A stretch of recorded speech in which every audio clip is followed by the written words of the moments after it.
And hello everybody, welcome back to the channel guys, I hope you're all well. Before we do get into today's video, as always, please do smash that like button and subscribe to the channel for daily Rangers content. Okay, so Rangers are fully back in action now, we're up and ready to go under our new manager, Philippe Clement, of course winning against Hibernian yesterday 4-0. I did give you my sort of live match reaction yesterday, and as I said, a lot of positives that are there really for us, and I'm pretty happy with that first performance, scoring 4 goals and getting off to a good start under our new manager. Yesterday, of course, Borna Barisic did go off injured, which again is okay because we've got Ridvan Yilmaz at the moment, and I think he's a very good left back, and Ridvan Yilmaz for me probably is the player that should be overtaking Borna Barisic, if we're being perfectly honest. He's a player that was brought in for £5 million, he's sort of younger. I do think he's better as well actually if he gets given the game time, but the problem with Ridvan Yilmaz is that he has a bit of a poor injury record, and especially for someone so young. He's kind of comes back and then he goes out missing for a little while, but certainly when fit and available, I do think Ridvan Yilmaz should be our sort of starting left back. I think he made a good impact yesterday. However, obviously, with the Europa League going on Thursday, Borna Barisic does look unlikely that he will probably be playing that game, despite Philippe Clement sort of not really giving us an update about the extent of his injury. It does seem as though he will miss the game against Sparta Prague, of course, which would be okay. But guess what Michael Beale did? Yes, Michael Beale left Ridvan Yilmaz out of the Europa League squad, so I don't think he can be included until the knockout stages. Now we've not got a backup left back, which would mean that we'd have to get Dujon Sterling in. He's a natural right back, he'll probably have to play at left back, but it's just a mess. Michael Beale just didn't know what he was doing, was he? He just didn't know what he's doing. He's on Twitter last night, liking some tweet about him being how he was the sort of mastermind. It was just stupid stuff anyway. But regardless, that's something that we're going to probably have to contend with this week. Of course, Borna Barisic doesn't look like he'll miss the game against Sparta Prague. Ridvan Yilmaz can't be a part of the Europa League team. A little bit of a mess. Probably be Dujon Sterling. But again, I don't think he's fully fit. I'm not sure what's going on with him either. Maybe they'll have to bring someone up from the youth. I don't know. But one thing for certain is that Michael Beale had an absolute bubble with what he was doing. Now, in today's video, guys, the main topic of discussion, as he isn't going to be about football, as I said, kind of discussed that. We have done a deep dive into the game. Well, I'll do a deep dive into the game maybe later, but I just wanted to get something off my chest a little bit because it's not it's upset me. I just can't believe that there's some human beings out there like that. I just can't believe in 2023 people are acting in this manner and acting in this way, despite it doesn't matter which group of people it is, but about just for a football team trying to get one over a set of fans and bringing up deaths and stuff like that. So yesterday you probably would have already found out now that the travelling Hibs support graffitied and vandalised our seats, our away section, and that's not the main thing. Whatever, you can break some seats, you can graffiti, whatever, but they've gone too far, bringing up death tragedies and bringing up tragedies within football and taking things going way below the belt with regards to trying to get one over fellow fans and bringing up the sort of 66 disaster, of course with the stairwell that they sort of collapsed, bringing up Queen Elizabeth. I mean, this one always seems to be coming up in Scotland, but I just don't know how some human beings get their kick out of bringing up tragedies, whether that be death, serious illness.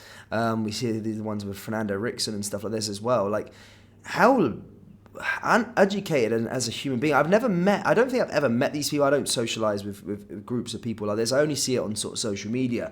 But these people were seen in the flesh, of course, at Ibrox yesterday.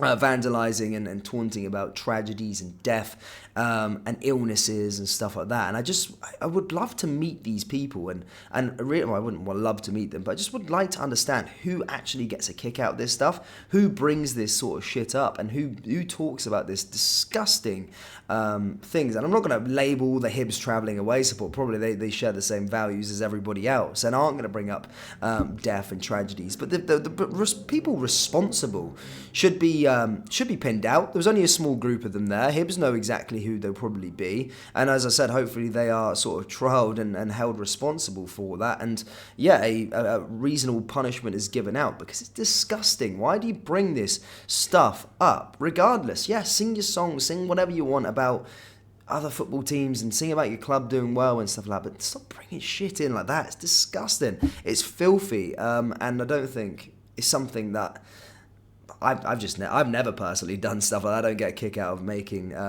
taunting about stuff like that, and neither do any of my friends or any of the people I associate myself with. But those individuals are disgusting. Obviously, Rangers have had their say with regards to it. It was obviously the stickers. They went out their way to make stickers of Stairway 13. How weird are these people? They're probably sat unemployed on the mum's couch and just like, oh, God, spend my pocket money on printed out stickers of so I can taunt Rangers fans. Disgusting. Lizzie is dead as well as another one. This is something that kind of comes socially acceptable in Scotland, obviously not within the Rangers support, but I hear it so many times, like people singing about Lizzie in a box. Like, where are you getting this kick from? Why are you taunting an old lady, like obviously a lady that's obviously gone and been and gone? Why do you get kicks out of talking about her death and her demise? Disgusting. I really don't get it. But anyway, a Rangers statement read, Rangers condemns in the strongest possible terms the graffiti and stickers left by a section of Hibernian supporters at Ibrox this afternoon. The Ibrox disaster remains the darkest day in the club's history and continues to affect a number of families to this day. The mocking and celebrating of such events is outrageous and has no place in football, stadium or society as a whole. Rangers will be pleased to work with the Hibernian to identify those responsible. Hib Chiefs have confirmed they will work with Rangers to identify anyone responsible and vowed to take the most serious action against anyone involved. A spokesman for Hib said, Hibernian FC is aware of the intolerable graffiti and stickers found in the away end at Ibrox and it condemns the behaviour of individuals that were involved. The club will work with Rangers to identify those responsible and will take the most serious action possible against anyone involved. If any Hib supporters has any information that can assist the club to help identify these individuals, they should contact the club Hibernian FC at the UK. So yeah, the statements obviously have been dished out. Hib's going to be working with Rangers, but these people do need to be held accountable. Honestly, do you know what it is? It's not just about that. It's about taunting and stuff like this. I just don't know how human beings get their kick out of tragedies and death and bringing shit up like this. I don't see it. Maybe just because probably you guys that are watching this probably feel the same way of me. You don't bring that sort of shit up to the party about anyone. If I'm going to a football game, am I going to mock tragedies and death and illness of people? No. It's just not what you do. It's just you sing about your own team and sing your songs and whatever, but fuck me. Don't go below the belt like that. It's just disgusting. And honestly, to be fair, those guys and women as well, they need help. They need serious education and help and rehabilitation as to where they are. They've obviously got something mentally wrong with them that they're bringing this sort of stuff up. Something not quite right in the head. And yeah, they need to be found accountable and punished first and foremost, but also rehabilitated to just show why it's completely wrong, why you shouldn't be thinking about like that as a human being. So yeah, take it. I mean, it's not taken away from our victory, whatever, just for a few idiots doing stuff like that, but just sickening, really. Just really disgusting behaviour from Hibs. Not Hibs support. I'm not going to say everyone Hibs support. No one's like that. But just the individuals doing shit like that is disgusting. But yeah, Rangers fans, do let me know your thoughts on the whole situation with the Europa League and Van being left out. And then, of course, with regard to these disgusting Hibernian fans, let me know your thoughts with regards to it down there in the comment section below. That does bring us to the end of today's video. As always, please do smash that like button and subscribe to the channel for daily Rangers content. Thank you guys. Take care. Peace.